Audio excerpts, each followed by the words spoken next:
name is Dr. Venkatesh Y, Senior Consultant Neurosurgeon, Sunshine Hospitals, Secunderabad. Today I am talking about brain tumors. What are brain tumors? What are the causes for brain tumors? What are the symptoms with which the patient with brain tumors presents? What are the different diagnostic modalities available to detect these brain tumors? And finally, the treatment part. So let us take each one separately. What are brain tumors? Brain tumors are tumors arising in the brain. These tumors can be classified as benign and malignant. Benign tumors are not cancerous and malignant tumors are cancerous. Now there are different types of malignant tumors, different types of benign tumors. Benign tumors have a very good prognosis, and malignant tumors, as they are cancers, the ultimate outcome and spite of the treatment vary from tumor to tumor. Now what are the causes for these tumors? Brain tumors, unlike like lung cancer, that many times we know that lung cancer is associated with smoking, excessive smoking. Some intestinal tumors or gastric tumors related to eating a lot of spicy food and such things. We know that there are so many other types of cancers where some viral infections are implicated. But for brain tumors, we do not know the exact cause, what is causing them. But the basic pathology or basic reason why a tumor occurs, not only in the brain, everywhere in the body, is because of some genetic changes which occur within the cell, in the single cell, where there is genetic change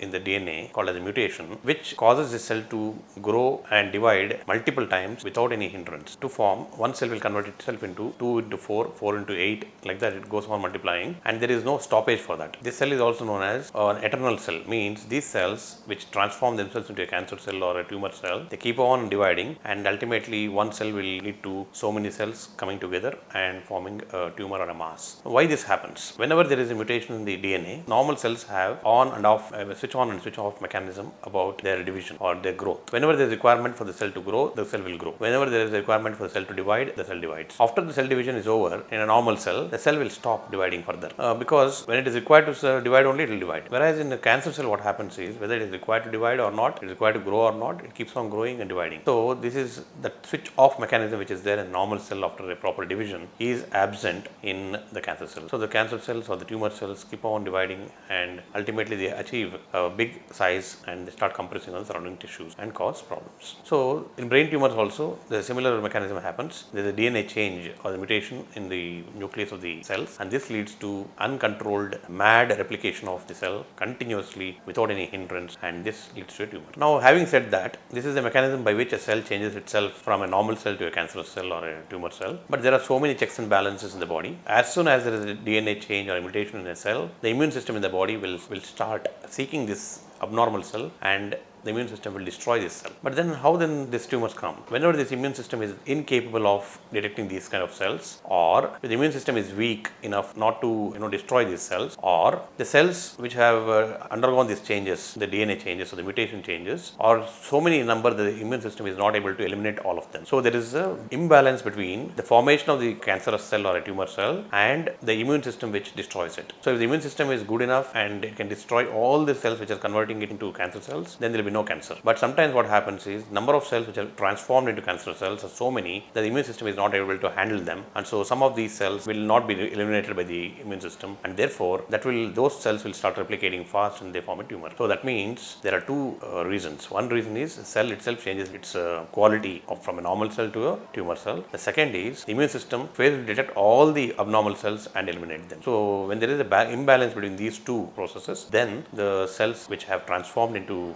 tumor cells will start replicating and form a tumor. Then what are the actual reasons why these DNA changes happen? In the body, every cell, according to the need of the body, it will divide. For example, skin cells divide almost every day, and every day new skin is being formed and old skin cells are dying. Similarly, in the intestines, new cells are being created and old cells are dying. So similarly, in the blood cells, the RBCs or the red blood cells die every 120 days and new RBCs replace them. So there is division going on in every cell in the body as per the requirement of the body. So there are three major reasons why these cells undergo some kind of changes. This is called as carcinogenesis, the formation of a tumor cell from a normal cell. How it happens? There are multiple reasons, multiple stages from which a normal cell will convert itself into a tumor cell. Now, for this, there are three major reasons. One is called as the physical oncogenesis, wherein we are exposed to physical agents like ultraviolet rays or X-rays or such like smoke or pollutants. These are all physical in nature. The second type is chemical carcinogenesis. Chemical carcinogenesis is some people working in certain areas like some azodye industries babies, they develop bladder cancers and all that. So that is called chemical carcinogen. And viral oncogenesis. Viral oncogenesis means wherein the viruses will attack the body and they incorporate their DNA into the host cell DNA, and then they start replicating very fast and forming a cancer. So there are certain viruses like Epstein-Barr virus can cause what's called as a lymph node or a lymphoma, where lymphatic cancer. So for all these tumors, these three are the major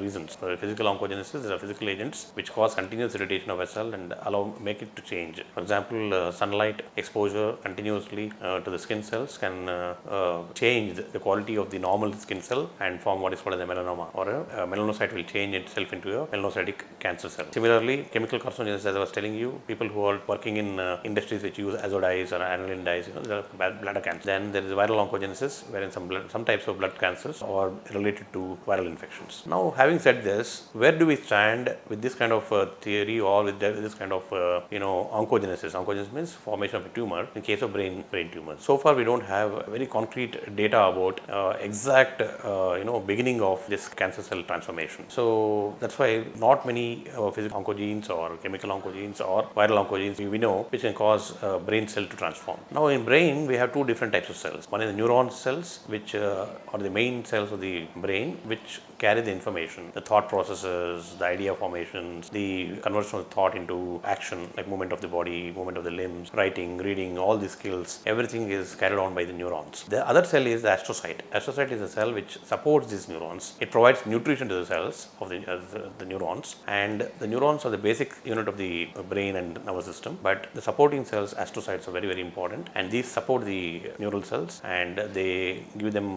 nutrition and they keep them healthy. Now, the tumors which come in the brain usually come from the supporting cells called as astrocytes, and neurons usually don't replicate. They are neurons. After they form the nerve cells will not divide. So tumors usually arise from those cells which divide. So that's why neuronal tumors will not be seen. Usually the cells which divide and form tumors are astrocytes in the brain. That's why we call them as astrocytoma. And there are certain cells which are deriving from the covering membranes of the brain called as arachnoid cells or arachnoid cap cells, from which certain tumors called meningiomas come. They are benign tumors. Astrocytomas are usually malignant or cancerous, and meningiomas are benign or non-cancerous. Now, whenever a patient has a brain tumor, what are the symptoms the patient will suffer from? Normally, whenever the cell changes its genetic makeup and it starts dividing and forming a cancer or a tumor, initially when the first cell divides and to form 2 become 4, 4 become 8, 8 becomes 16, like that exponentially it keeps growing. At the same time, the immune system also is trying to kill off these cells which are transforming. So there is ultimately there is a battle between the transformed cell and the immune system, and after some time when the immune system fails for whatever reason, or the cancerous cell becomes or the tumor cell becomes so very aggressive that it becomes a tumor finally. So what happens is, usually in the initial stages there will be no symptoms because the cells are very, very microscopic. One cell becoming 2 or 4 or 8 or 15 or 16 or 32 doesn't make much of a difference to the patient's well-being. But as the tumor increases in size, it becomes 1 centimeter. Once it becomes a 1 centimeter tumor, to become 2, it will take the same time as one cell dividing into 2. So it is called a tumor doubling time. So 1 centimeter tumor becomes 2, 2 becomes 4, 4 becomes 8, like that. The tumor doubling time is almost constant usually. That means one cell becoming 2 cells, if it takes say about 4 days, 4 cells to become 8 will take the same amount of time. And the other factor I told you is the immune system. The immune cells which come and kill these cells, so will limit the progression. But it cannot be for very long, and if the cancer cell is very aggressive, it becomes very fast growing, and ultimately a tumor of size of 2 or 3 centimeters will form, and some 4, 5, 6 centimeters also. A big tumor will start compressing on the surrounding brain structures and the patient will start getting symptoms. So the major and most important symptom which comes in a patient with brain tumor is a headache. Headache is very, very common in patients with tumors, and almost 90 to 95% of the patients with brain tumors get headache. If the tumor is big enough, then it starts compressing on normal structures around that tumor in the brain, and that will cause what is called a raised intracranial pressure, which leads to that headache followed by vomiting and sometimes blurring of vision, because the pressure is transmitted to the optic nerves, that is the vision nerves from which we see, and then they'll have blurring of vision. After the vomiting, usually the headache will improve, it becomes better. So these are the symptoms which are very, very common, like headache followed by vomiting and blurring of vision. And once the vomiting is done, once the vomiting is over, the patient feels slightly better. This is one very common symptom. Almost 90 to 95% of the patients with tumors will have this symptom. The second very common symptom, apart from headache and vomiting, is what is this? Fits, epilepsy. epilepsy, seizures. So if the tumor is in such areas where it irritates the motor area, see, the right side of the brain will control the left side of the body. Usually the motor area means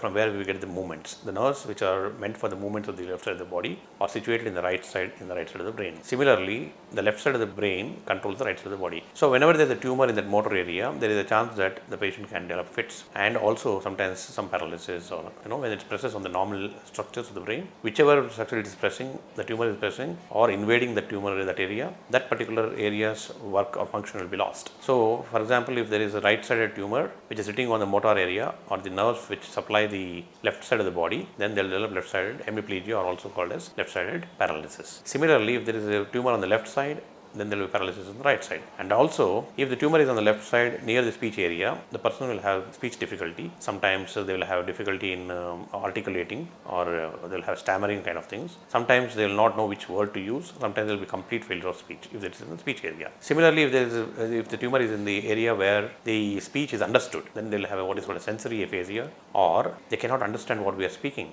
If the tumor is in an area where it is meant for vision, for example, the back of the brain, then they'll have visual disturbances. So the common symptoms are headache, vomiting, blurring of vision, fits. Then depending on the site of the tumor, which part of the tumor is which part of the brain is compressing, based on that patient can develop paralysis of one side or two sides, or sometimes paralysis of only upper limb, sometimes paralysis face on the upper limb, sometimes it will be like lack of speech. Then apart from this, they can develop even what is called as giddiness or dizziness. So these are the common symptoms. Sometimes they even have problems in thinking. They'll have memory disturbances depending on which area. Memory area is involved, they'll have memory disturbance. If the thinking, a thought process area, abstract thinking, left side frontal lobes are involved, there will be abstract thinking problems. Like that, each area will have its own function in the brain, and that particular function will be lost or deranged when the tumor compresses that area or it invades that area. Now, once a patient of this, if this kind of patient comes to us, to the hospital, to the doctors, then what we are going to do? So first and foremost, apart from whatever symptoms I told you, there is also sometimes they come with altered consciousness. See, any tumor anywhere in the brain,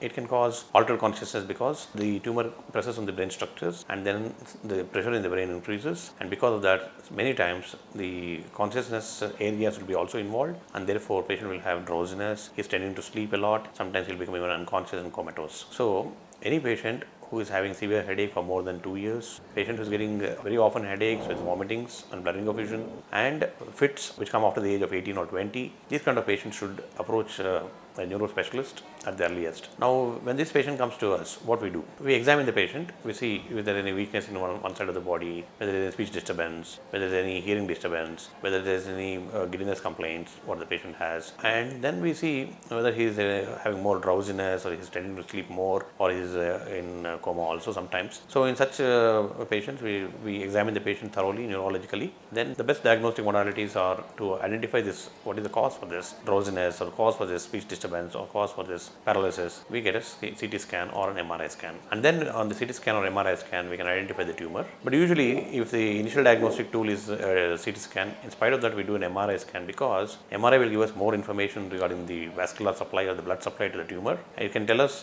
whether the tumor is infiltrating the brain or it's only compressing the brain. The MRI can even tell us sometimes what we call as MR spectroscopy. We do it. There is a special modality test called MR spectroscopy, by which we can even identify whether this tumor is a benign tumor or is a malignant tumor. After we identify the tumor, what next? Now, once we identify the tumor, we have to do something about it, because the patient is suffering from the disease. He is having symptoms, he is having problems to function as a normal human being. So therefore, we have to do something about it. Now, what are these treatment modalities that are available for us? If the brain tumor is very small, suppose sometimes it's coming from the hearing nerve, and the patient is aged 70, 75, he is not having much problem with this. He is only having tinnitus or some ringing of the, something like ringing sensation in the ears, and sometimes he may have some hearing loss. If such a patient comes to us and we identify this tumor, usually it is called as a CP angle tumor, or a acoustic schwannoma we call it, or vestibular schwannoma. In such patients, they'll have some hearing disturbance. They'll have sometimes they can have tinnitus. Tinnitus is ringing sounds in the ears, and sometimes even they can have giddiness. So when such a patient comes to us who is 75 plus and he doesn't have really any other problem except this, so many times we just observe this tumor. If the hearing is too much deranged, then we'll do a surgery and remove this tumor. So in brain tumors, we have mainly 3 different approaches. First approach, as I told told you, if it's a very elderly person and the tumor is very small, it is not causing much problem, then we can observe it. Observation is also one of the